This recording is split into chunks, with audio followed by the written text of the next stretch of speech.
अस्सलाम वालेकुम, मैं हूं अमार गिलानी और मैं हूं अली नुमान और आप देख रहे हैं पीकेडी मोटरस्पोर्ट्स।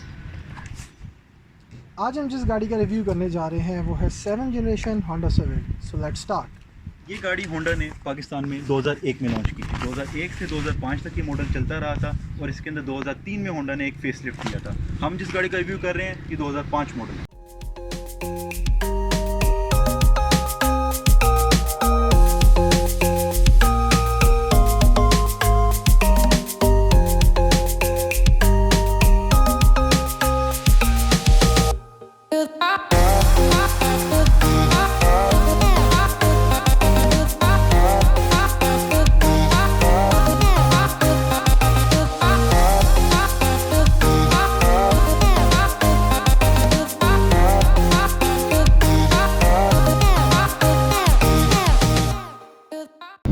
बेसिकली ये सीरीज़ शुरू करने का मकसद ये है कि जो मेरे भाई मेरे साथ बैठे हैं नुमान भाई, ये लेना चाहते हैं ब्रांड न्यू गाड़ी और इनका एक टाइट बजट है और उस बजट में इस वक्त जो गाड़ी आती है वो सिर्फ सुजुकी आल्टो है नहीं। तो मैंने इन्हें ये मशवरा किया कि आप रेदर देन कि आप ब्रांड न्यू सुजुकी आल्टो निकालें, जबकि इनकी फैमिली भी थोड़ी बड़ी है और इन्होंने कभी कभार बाहर सफ़र पर भी जाना होता है और इन्हें एक ऐसी गाड़ी चाहिए जिसकी डिग्गी भी हो यानी सीडैन हो। तो मैंने कहा आप एक बजट में सीडैन ले लें। सो इसी वजह से हम आज जिस गाड़ी का रिव्यू कर रहे हैं वो सीडैन है और अब हम उसका कंपैरिजन करेंगे। तो सबसे पहले हम पॉइंट लेके आते हैं ड्राइविंग डायनामिक्स, जिसमें कंफर्ट आ जाता है और ये बाकी सारी चीज़ें। वैसे अमार, आप तो ये गाड़ी चलाते रहते हैं, आप ये बताएं कि इसकी कंफर्ट कैसी है, इसके बारे में ज़रा हमें ब्रीफ करें। जहाँ तक इस गाड़ी के कंफर्ट का सवाल है तो होंडा सिविक के शुरू वाले मॉडल्स में ये चीज़ अच्छी रही है कि गाड़ियाँ कंफर्ट में बेहतर थी। इसके बाद के जो एक दो मॉडल्स है उसके अंदर लोगों को ये इशू ज़रूर आता था कि गाड़ी स्टिफ है थोड़ी। इसका उतना इशू नहीं है, गाड़ी स्टिफ नहीं है चलाने में भी। आप भी बैठे हुए हैं, आपने भी चलाई है, आपको भी चीज़ फील हुई होगी, ये उतनी स्टिफ नहीं है तो कंफर्टेबल है। अगर आप इसका सुजुकी आल्टो से मुकाबला करते हैं तो यार ये उससे तो बहुत ज़्यादा कंफर्टेबल गाड़ी है चलाने में भी, ड्राइविंग में भी और सस्पेंशन वाइज भी। जहाँ तक हम बात करते हैं इसकी राइड हाइट की, तो गाड़ी की जो राइड हाइट है वो भी इतनी थोड़ी नहीं है। इसके बाद जो अगला मॉडल था होंडा सिविक रीबॉर्न जिसे कहते हैं, उसकी राइड हाइट काफ़ी छोटी थी। तो इसका आपको ये इतना इशू भी नहीं है कि आपने 5 बंदे बिठाए हो, सामान हो, तो आपकी गाड़ी नीचे लगने का खतरा हो। हाँ, अगर आप टोयोटा करोला से इसका कंपैरिजन करते हैं तो उससे इसकी राइड हाइट ज़रूर थोड़ी है।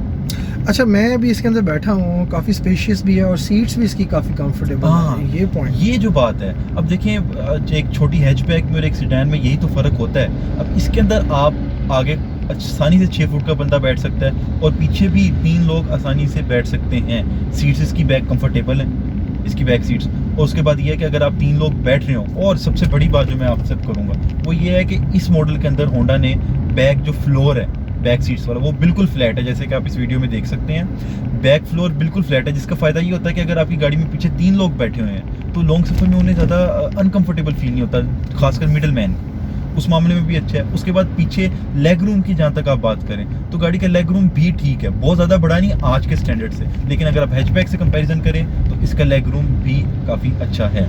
जहाँ तक गाड़ी की एसी की बात है तो होंडा का एसी कभी डिसपॉइंट नहीं करता। इस गाड़ी का भी एसी बेहतरीन है और अगर आप इसकी सर्विस करा लें तो एसी बहुत अच्छा चलता रहता है। उसके बाद अगर हम बात करें गाड़ी की प्रैक्टिकलिटी की तो डिग्गी इसकी काफ़ी बड़ी है। अगर आपने लॉन्ग टूर पे जाना है, 5 बंदों ने जाना है, तो आपका लगेज पूरा आसानी से आ जाएगा इस गाड़ी के अंदर। तो मेरे ख्याल में अमार, अब मैं इसकी एक राइड लेता हूँ और फिर बाकी डिस्कशन हम वहाँ पर करते हैं। हाँ, तो अब जैसा कि आप देख सकते हैं नुमान भी ड्राइविंग सीट पे आ गए हैं और अब वो गाड़ी को और अच्छे तरीके से टेस्ट करेंगे। पहले भी उन्होंने गाड़ी को चला के टेस्ट कर लिया हुआ है। तो नुमान भी अब परफॉर्मेंस की बात करते हैं, जो कि मेरा सबसे मज़े का टॉपिक है और इसीलिए मैंने आपको कहा कि आप इस गाड़ी में आकर बैठ के देख भी लें। तो कैसा फील हो रहा है? वैसे तो हमने सुजुकी आल्टो चली, लेकिन आपका पहले भी होंडा सिटी के साथ एक्सपीरियंस थोड़ा बहुत रह चुका है जो लेटेस्ट मॉडल की है, तो आपको ज़रा आइडिया होगा उसकी ड्राइविंग में, इसकी ड्राइविंग में। पहले मैं आपको ज़रा इंट्रोडक्शन दे देता हूँ। इससे पहले ये गाड़ी जब आई थी तो इसके अंदर 2 इंजन लॉन्च हुए थे, एक 1500 सीसी था और एक 1600 सीसी था। मेरे पास ये EXI मॉडल है जो 1500 सीसी है, लेकिन मैं आपको दोनों इंजन के बारे में बता देता हूँ। दोनों इंजन अच्छी परफॉर्मेंस देते थे और लेकिन जो 16 सीसी इंजन था वो खासकर तब के लिहाज से और अब के लिहाज से भी एक अच्छा परफॉर्मिंग इंजन है। तो बड़ी स्मूथ राइड चल रही है और बड़ा मज़ा भी आ रहा है। और जहाँ तक इसकी ग्रिप की बात है तो अभी मैंने इसको टर्न्स के ऊपर टेस्ट किया है तो ग्रिप भी मुझे काफ़ी इसकी अच्छी लगी है। तो अभी इसको मैंने 100-120 के ऊपर पुश किया है और स्टेबिलिटी में कोई प्रॉब्लम नहीं आई इसकी। जो बाकी एक दो खड्डे भी आए हैं अचानक, तो उसके अंदर से भी ये बड़े अच्छे तरीके से जो है वो गुजर गई है, व्हिच मींस कि इसकी सस्पेंशन भी यस। होंडा की अच्छी बात ये है कि इनकी गाड़ियों के सस्पेंशन जो होते हैं एज़ कम्पेयर टू दूसरी गाड़ियाँ, सुजुकी हो गया, टोयोटा हो गया, हैंडलिंग ज़्यादा अच्छी प्रोवाइड करते हैं, और इस गाड़ी के साथ भी ऐसा ही है। हाँ, लोग कुछ कहते हैं कि पिछले मॉडल की इसकी ज़्यादा अच्छी हैंडलिंग थी या इसके बाद वाले मॉडल की भी अच्छी हैंडलिंग थी। मैंने इसे पिछला वाला भी चलाया, इसके बाद वाले चलाया, इसमें कोई कमी नहीं है हैंडलिंग में, ये उतना ही अच्छा हैंडल करती है गाड़ी। अब हम बात करते हैं इकॉनमी की। इकॉनमी के मामले में थोड़ा सा मिक्स बैग है ये गाड़ी। ये अब आप यहाँ पे ये मेजर पॉइंट आता है, क्योंकि जब बजट गाड़ी आप ले रहे हैं अनुमान भाई, तो मेरे ख्याल से आपका कंसर्न डेफिनेटली होगा कि ये अच्छी इकॉनमी देती है कि नहीं देती। बिल्कुल सही है।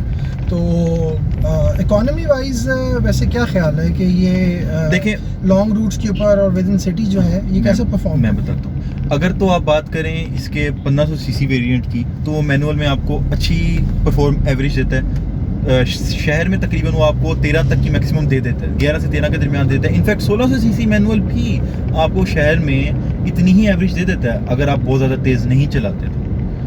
हाँ, लॉन्ग की बात आ गई तो 15 तक एवरेज चले जाती है मैनुअल मॉडल में। लेकिन इस गाड़ी का जो सबसे बड़ा मसला मुझे फील होता है, जिसकी वजह से मैंने भी ये ऑटो नहीं ली, मैंने ऑटो चलाई भी हुई है, ये गाड़ी की एवरेज ऑटो में बिल्कुल भी अच्छी नहीं है भाई।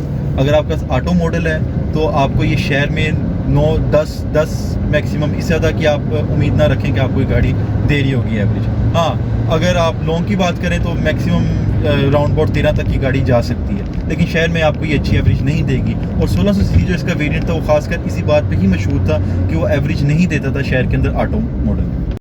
अच्छा, हमारा बात यह है कि नो डाउट इसकी बाकी सारी चीज़ें बहुत अच्छी है, लेकिन गाड़ी है तो पुरानी ना, अब 15 साल पुरानी है। अब डेफिनेटली इसके रिलायबिलिटी के भी इश्यूज़ होंगे और बाकी भी इश्यूज़ होंगे, तो उसके बारे में आप क्या कहते हैं? मैं सोच रहा था ये कब बात डिस्कस करेंगे। ये चीज़ मेरे ख्याल से पुरानी गाड़ी का सबसे बड़ा मेजर कंसर्न होता ही है, और आपका भी सबसे मेजर कंसर्न होना ही है। तो बात ये 15 साल पुरानी गाड़ी है, लाख से ऊपर चल की हुई है, मोस्टली गाड़ी लाख से ऊपर ही चली हुई मिलेंगी। तो जहाँ तक रिलायबिलिटी की बात करते हैं, अगर वेल मेंटेन गाड़ी आपको कोई मिल जाती है तो अच्छी बात है, गाड़ी के अंदर इश्यूज कम आएंगे। नॉर्मल मेंटेनेंस तो हर एक गाड़ी की करनी पड़ती है, जैसे कि ब्रेक शूज़ चेंज करना होगा, ट्यूनिंग वगैरह कराना होगा, टायर चेंज, वो ठीक है। लेकिन अगर हम इस गाड़ी के कोई बिल्ट इन इश्यूज़ का देखें, जहाँ एक लॉन्ग टर्म एवेल्यूशन करें, तो इस गाड़ी के अंदर थोड़ी बहुत ही चीज़ें थी जो ज़्यादा मसले करती थी, जिसमें मेजर चीज़ जो मुझे फील हुई थी वो था इसका इंजन ऑयल लीक। मैंने जितने भी मॉडल्स लिए हैं उन गाड़ियों के अंदर यही चीज़ देखी। इनफैक्ट होंडा के डी सीरीज़ के जितने भी इंजन हैं उनका सबसे बड़ा मसला ये रहा है कि वो ऑयल लीक करना शुरू हो जाते थे, और उनका फिर ऑयल लीक बंद करना भी मुश्किल हो जाता था। उसकी वजह से ज़ाहिर बात है इंजन लाइफ पे इफेक्ट होता था। उसके अलावा सस्पेंशन बहुत ज़्यादा, अगर आप रफ़ चलाएं इस गाड़ी का, जो कि हर एक होंडा का इशू होता है यूजुअली, बहुत ज़्यादा रफ़ चलाने पे आवाज़ करना शुरू हो जाता है, खासकर फ्रंट वाला इसका जो सस्पेंशन होता है। तो ये थोड़ा इशू है। अगर आपका गाँव आना जाना ज़्यादा होता है तो आपको ये चीज़ ज़रा ध्यान रखनी पड़ेगी। बाकी गाड़ी रिलायबल अच्छी गाड़ी है। एक और चीज़ जो मुझे होंडा की बाकी गाड़ियों की फील होती है, जो इसके अंदर थोड़ी ज़्यादा प्रोमिनेंट है, वो है कि इन गाड़ियों में रस्ट लग जाता है। ये एक बड़ा मेजर इशू मैंने देखा इन गाड़ियों का। जितनी भी गाड़ियाँ जब मैंने भी लेनी थी गाड़ी, तो मैंने देखा था कि मोस्टली गाड़ियों की डिग्गी में, जहाँ दरवाज़ों के किनारों पे रस्ट लगना शुरू हो जाता है। आई डोंट नो होंडा कौन सा मटीरियल यूज़ करता है, जहाँ उनकी ऑक्सीडाइजेशन नहीं अच्छी होती, कोटिंग नहीं अच्छी होती, डस्ट का इशू थोड़ा ही है। तो आपने जब गाड़ी लेनी हो तो आपने इस चीज़ को मद्देनज़र रखना है कि गाड़ी के अंदर रस्ट का इशू ना हो ज़्यादा। अच्छा, हमार ये बताएं कि मेंटेनेंस के लिहाज से ये गाड़ी कैसी है? जी हाँ, मेंटेनेंस की जहाँ तक हम बात करें, रिलायबिलिटी की हमने बात कर ली, मेंटेनेंस की बात करते हैं। मेंटेनेंस में ये है कि अगर आप सुजुकी की कंपनी से कंपेयर कर रहे हैं इन होंडा की गाड़ियों को, तो होंडा की गाड़ियाँ यूजुअली मेंटेनेंस में थोड़ी महंगी पड़ती हैं। इसके अगर आप पार्ट्स की प्राइजेस भी देखें तो वो महंगी हैं। जनरल अगर आप इसकी देखें मेंटेनेंस, तो वो महंगी पड़ेगी आपको सुजुकी की किसी भी गाड़ी से, जहाँ सुजुकी आल्टो से अगर आप डायरेक्ट इसका कंपैरिजन करें, तो मेंटेनेंस में ये गाड़ी महंगी है। अच्छा, हमारे थोड़ा सा क्वांटिफाई करते हैं ज़रा कि मेंटेनेंस जो है वो कितनी ऑन एवरेज पर मंथ हो सकती है? देखें, पर यानी अगर रेगुलर मेंटेनेंस की बात करनी होगा, ऑयल चेंज की बात होगी, तो वो भी महंगा पड़ेगा, क्योंकि इसके अंदर एज़ कम्पेयर टू ज़्यादा ऑयल डलता होगा इसके इंजन के अंदर। अगर आप 660 सीसी इंजन से देखें, उसके बाद अगर आप ट्यूनिंग की बात करें तो इस इंजन की ट्यूनिंग भी महंगी पड़ेगी आपको। फिर आप जनरल स्पेयर पार्ट्स की बात कर लेते हैं। स्पेयर पार्ट्स का बहुत ज़्यादा होता है हमारे पाकिस्तानियों को ना, कि गाड़ी को अगर कहीं लग गई, कुछ हो गया, तो स्पेयर पार्ट कितने का मिलता है। तो स्पेयर पार्ट भी इस गाड़ी का महंगा है। जैसे हेडलाइट की बात कर लें तो हेडलाइट जो है वो as compare to Suzuki Alto की हेडलाइट महंगी पड़ेगी आपको। उसके बाद अगर आप बात कर लें इसके बम्पर्स की, तो डेफिनेटली बम्पर्स भी इसके एक्सपेंसिव होंगे उससे। तो ये सारी चीज़ें महंगी पड़ती हैं अगर आप कंपेयर करें ऑन एवरेज सुजुकी की आल्टो से। अच्छा अमार, अब एक बड़ा इंपॉर्टेंट क्वेश्चन है और वो ये है कि इस गाड़ी की जो वर्थ है, जो वैल्यू है, वो क्या है? ठीक हो गया, यानी हमारा चौथा और आखिरी पॉइंट अब हम डिस्कस करते हैं, वो है वैल्यू। वैल्यू की जहाँ तक बात करें तो गाड़ी की कीमत की बात करते हैं। ये मॉडल अगर आप 2005-6 मॉडल ढूंढ रहे हैं तो आपकी ये गाड़ी कोई 8.5 लाख रुपए से शुरू होती है, जो थोड़ी हल्की गाड़ी हो।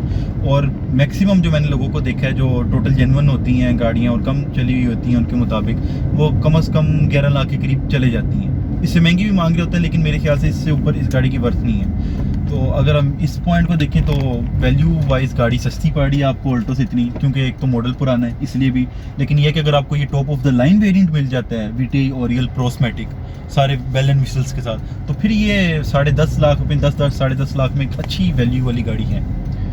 और अगर इसकी रीसेल की बात करें तो करंट सिचुएशन में तो इस गाड़ी की रीसेल अच्छी है, यानी आपको पैसे अगर आप कुछ महीना चला के ना साल कुछ चला के गाड़ी बेचना चाहते हैं तो मेरे हिसाब से आपको ये फिल वक्त तो एक अच्छी वैल्यू दे देगी रीसेल में भी। सो जिन क्राइटेरिया के ऊपर हमने एवेल्यूएट किया है होंडा सिविक को, वो 4 हैं: कंफर्ट, परफॉर्मेंस, रिलायबिलिटी और वैल्यू। तो होंडा सिविक जो है ये होंडा का एक हाई ग्रेड लेवल है और ये हैचबैक सेडान और नॉर्मल सेडान से इसका कंफर्ट लेवल बहुत अच्छा है, इसलिए कंफर्ट के अंदर इसे 7 पॉइंट्स मिले।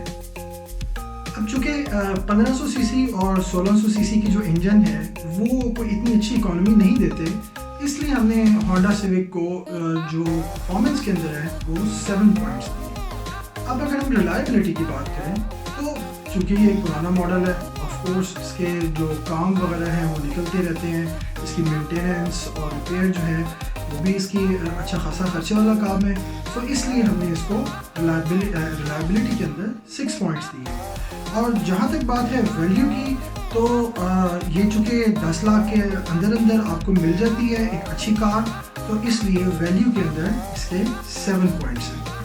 तो कुल मिला के 27 पॉइंट्स हो गए होंडा सिविक के।